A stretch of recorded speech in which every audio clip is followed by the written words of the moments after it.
Heather and I never got along. It's not just that we're both 24 and born 20 days apart. Our father's decisions made things complicated. My dad left my mom for Heather's mom, and ever since, Heather and I have been stuck in this awkward rivalry. Despite having similar upbringings, Heather always tried to one-up me. When Mark proposed last month, I thought I'd finally have something Heather couldn't ruin. We planned a casual formal engagement party. Nice dresses, but nothing extravagant. Then, a few days before the party, my cousin texted me a picture of the dress Heather was planning to wear. My jaw dropped. It was a white, strapless gown with crystals and gold accents. It screamed wedding, not engagement party. Fuming, I knew I had to come up with something to ruin Heather's spotlight-stealing scheme. After some frantic brainstorming, I finally had a stroke of genius.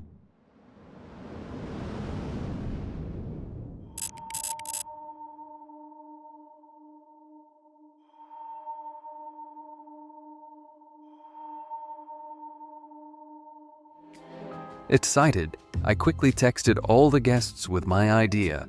I held my breath waiting for replies. Within minutes, my phone buzzed non-stop with messages of enthusiasm and agreement.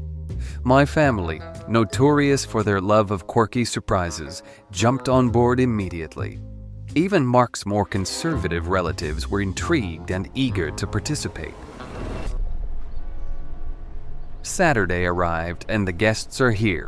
Then, an hour late, Heather and her mother walked in. She was dressed to outshine everyone, but now she just looked out of place. Her mother, always meticulously put together, looked around with confusion. What I had texted everyone was simple but brilliant. Hey, everyone, change of plans. We're turning the engagement party into a costume party. Come in your wackiest, most fun outfits. Can't wait to see you all. The idea was to shift the focus from Heather's dramatic entrance to a collective, joyous celebration, where her attempted grandeur would fall flat, and it worked like a charm. Heather's face flushed as she realized she was the only one not in on the joke. Instead of stealing the spotlight, she had become the butt of it. Mark, always quick with a quip, walked over to her and said, "Wow, Heather, that's an amazing dress for a cheap bride costume." Heather's face turned crimson. She burst into tears and fled the room. My dad shot me a disapproving look and muttered something about me being childish. Maybe I could have told her myself, but then she would have found another way to steal the spotlight. I admitted to Mark later. He smiled, squeezing my hand and said, "Hey, at least it was memorable."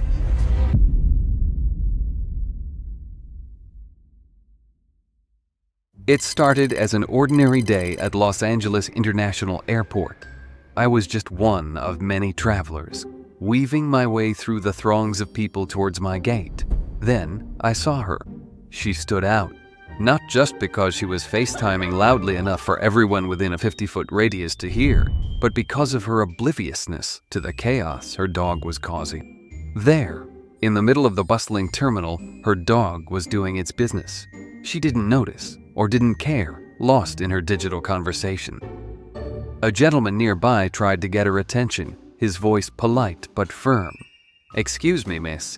She turned her head, glaring at him as if he had just committed a grave offense. He stammered, pointing awkwardly at the animal mid-poop.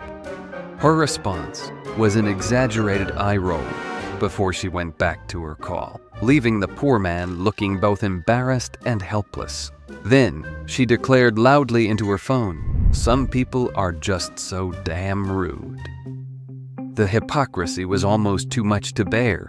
When her dog finished, she started to walk away, leaving the mess behind. Another woman, equally shocked, tried to stop her.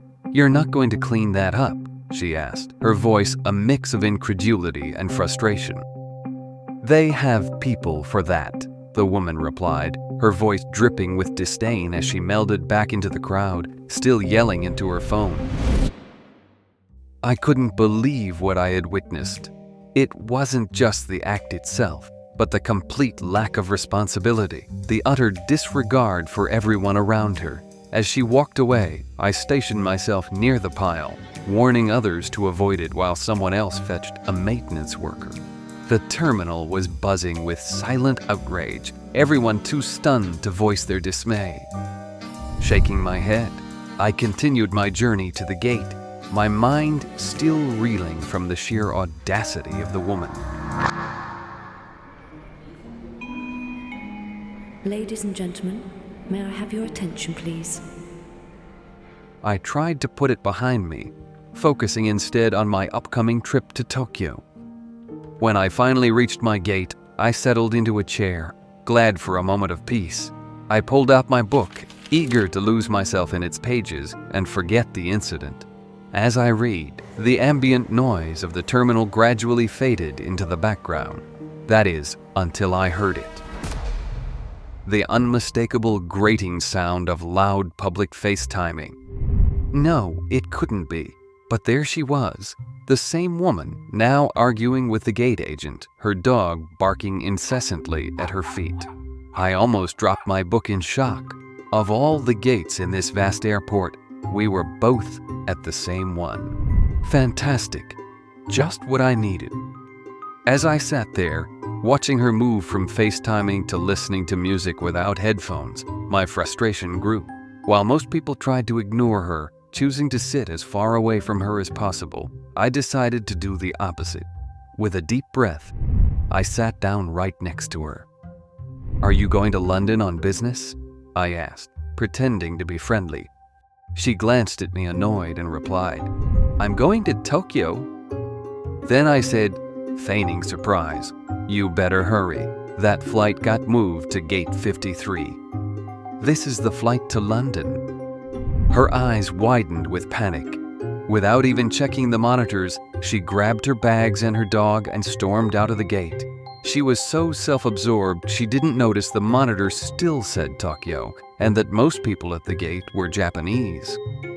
As she rushed away, I watched with a mixture of satisfaction and guilt. I hadn't intended for her to miss the flight, just to give her a taste of the inconvenience she'd caused everyone else. But she didn't come back, and I didn't hear her dogs barking either.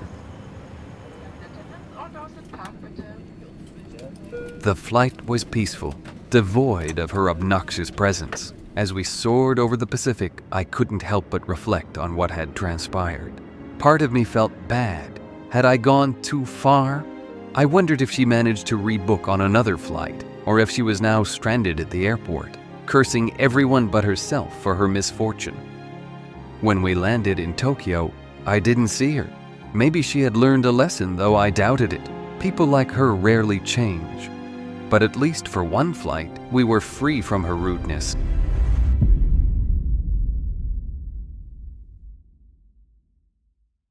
I work for a construction company and we specialize in home remodeling. One of the perks of the job is that we get to keep anything we find hidden behind the walls. Over the years, we've come across some cool stuff. Old coins, vintage toys, even a love letter or two. But nothing could compare to the time I took down the biggest jerk we ever hired. We were desperate for a worker, so we brought on this guy, Rick. From day one, he was a total jerk. I've been with the company for 5 years, and Rick had only been doing construction for a year after he got fired from his accounting job. Rick would constantly make fun of my clothes and my accent. One day, he went too far by telling our boss about my private Instagram account pics. He had somehow gotten into my phone, snooped through my Instagram page, and showed my boss pictures of me smoking weed. Little did he know, my boss and I have been friends for 8 years, and we used to smoke together before we both quit. So that backfired on him. But I was still furious about the violation of my privacy. I decided to take matters into my own hands and come up with a plan to get back at him. Rick was always late and blamed it on trains or traffic. I overheard him one day saying that if he won the lottery, he'd quit this job for not getting the respect he deserved. And respect has to be earned here, and he sure as hell hadn't earned any. A few weeks later, During a routine renovation, Rick stumbled upon an old metal box hidden behind a wall. The box was heavy, and as he opened it, his eyes practically bulged out of his head. It was filled with gold coins. He looked like he had just won the actual lottery. Practically dancing around the site, he was grinning from ear to ear. First thing he did when he opened the box was call my boss a freaking loser and quit on the spot. "Screw this place, I'm rich," he yelled, waving the box of gold coins like a maniac. The rest of us stood there confused. As soon as Rick stormed out, my boss turned to us and said, "I was going to fire him anyway for always showing up late." That was the icing on the cake. I spent the next few days imagining Rick's face when he tried to cash in those coins. Maybe he took them to a pawn shop or a jeweler, only to be told they were worthless. The best $40 I ever spent. That's right, the entire thing was a setup. I had bought some fake gold coins online and put them in an old metal box I found at an antique store. I waited for the perfect chance to hide it in a wall. Luckily, I didn't have to wait long. Some people might think I went too far, but in our line of work, respect is earned, and Rick never got that memo. Now he knows, or at least he will soon enough. Who do you think went too far with their revenge? Please take a moment to give this video a like if you enjoyed the stories, and subscribe for more.